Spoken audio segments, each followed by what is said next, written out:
Ada tayangan yang ingin kami perlihatkan ke Mas Ganjar berikut ini.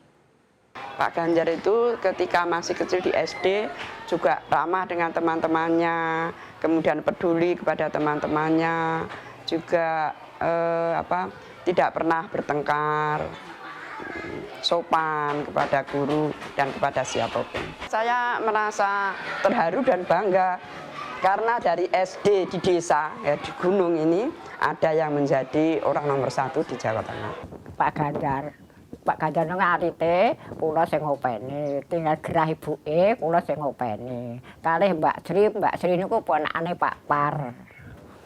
Lah niku anggere sekolah, ngoten nggih. Sekolah sing pinter ya Le, kula ngaten. Sing pinter lan mriki nyendok sekol, mantu sekolah niku niki buku, nyekel buku. Bukune sareke sik Le, kula ngaten. Kula lulus kados anak kula dhewe. Apa tuh Mas? Diceritakan itu yang terakhir Ibu yang terakhir. Mbah Kromo itu. Nah, Mbak Kromo ini yang rumahnya tetanggaan dengan saya. Jadi kalau pagi ibu saya, bapak saya lagi tidak di rumah, kita dititipkan ke sana. Dimasakkan, terus kemudian ya kalau di kampung dimong gitu ya. Diajak untuk ya makan, ya bermain, ya seperti tadi yang disampaikan itu. Nah, ini masih akan terus menggali nostalgia Mas Ganjar. Iya. Salah satunya adalah melalui tayangan yang berikut ini. Oke.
Besar sekali arti Bunda untuk Mas Ganjar. Ya. Yang paling Mas Ganjar ingat dari sosok Ibunda.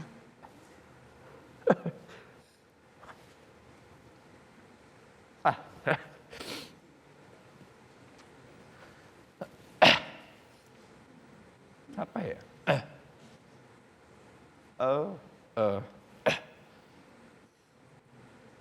Perempuan yang sangat tangguh. Perempuan yang luar biasa dia. Luar biasa. Yang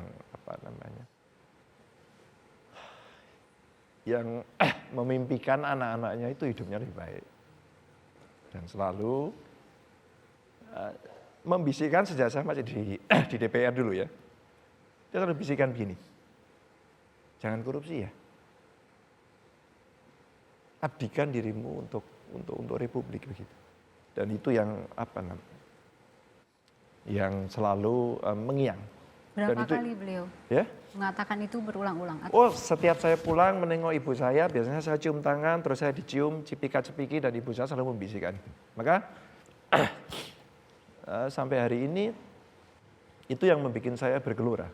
Yang membuat saya menjerit, makin takut sama ibu saya. Makin takut sama orang tua. Sehingga saya bilang, yang saya takut itu cuma 2 kok. 1 Gusti Allah. Yang 2 bapak ibu saya. Yang lain saya nggak takut. Saya bilang. Itu yang membuat kemudian spirit yang saya bangun untuk memimpin Jawa Tengah dan tentu saja di masyarakat menjadi dikasih bekal yang luar biasa. Ya, TV One memberikan gambar yang luar biasa. Tadi soal ibu dan boleh cerita mengenai ayah atau bapak seorang polisi. Ada cerita soal pindah tugas, pindah rumah saat bulan puasa. Iya. Saya masih kecil, saya ingat waktu itu kelas 5 SD ya. Rumah kita dijual dan kemudian kita pergi. Yang membeli juga temannya bapak saya, sama-sama polisi, dan mereka cepat-cepat untuk meminta kami pergi sekeluarga. Karena sudah dibayar. Kami minta hanya, tolong dong sampai anak-anak saya selesai sekolah gitu. Dan itu kira-kira menunggu mungkin sekitar 10 bulan lah.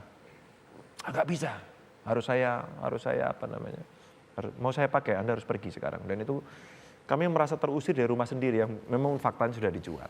Dan kita pindah ke Kutoarjo. Dan pada saat itu kami harus transit dulu di Kabupaten Karanganyar, tempatnya di kampung namanya Dompon. Di Dompon Karanganyar inilah kami tinggal, dan itu di sini tempat gudang batu gamping, kapur itu. Dan kami ada di sebelahnya ada bangunan kecil itu yang kami sewa.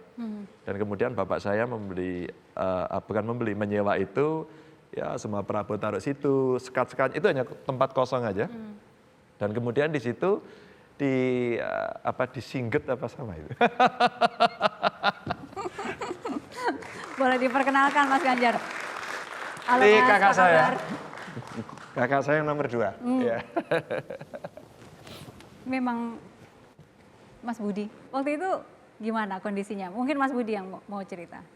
Ya waktu itu memang masa transisi mungkin ya Mbak, karena Bapak memang menjalani pensiun itu memutuskan untuk pulang kampung dari Tawangmangu mau pulang ke Kutoarjo. Jadi sudah ada rumah, cuma rumah itu masih dikontrak oleh orang. Jadi terpaksa menempati tempat gudang gamping, batu kapur itu. Ada satu ruang yang agak panjang gitu, itu yang sementara dipinjamkan kepada kami karena rumah yang lama sudah dijual, sementara rumah kita sendiri di Kutoarjo itu masih dikontrak orang, belum habis. Jadi kita sementara di situ lah. Waktu itu menjelang Lebaran, Mbak. Jadi masa transisi itu memang berat sekali, dan Ganjar termasuk masih kecil, masih anak-anak, masih belum ngerti apa-apa lah mungkin. Tapi betul-betul pada waktu menjelang Lebaran itulah kita pindah. Jadi begitu pindah bulan Juni tahun 80 itu tidak ada apapun. Satu kaleng roti pun tidak ada. Blas begitu. Blas. Dan itu, tapi kami bersyukur karena Bapak Ibu itu orang yang tidak, gimana ya, mendidik kita itu dari kecil memang apa adanya betul-betul. Jadi begitu tidak ada ya kita ya sudah ya biasa gitu. Tapi betul itu terasanya setelah anak-anaknya mentas, kita baru terasa, oh iya dulu kok tidak ada apa-apa tuh gimana ya gitu. Kok kita bisa melalui masa itu. Setelah besar-besar begini baru melihat. Baru terasa waktu itu sebetulnya berat ya. Waktu itu kayak apa Bapak Ibu itu menanggung ke-6 anaknya masih kecil-kecil begitu. Semuanya butuh biaya. Oke. Ini sebagai kakak nih Mas, di DPR kan udah tadi pesan dari Ibu, jangan korupsi ya itu. Iya. Dari kakak kok pesan yang paling sering bolak-balik disampaikan? Dia lebih tahu soal pesannya Ibu itu. Karena yang dipesankan ke Ganjar dengan ke saya sama oleh Ibu itu.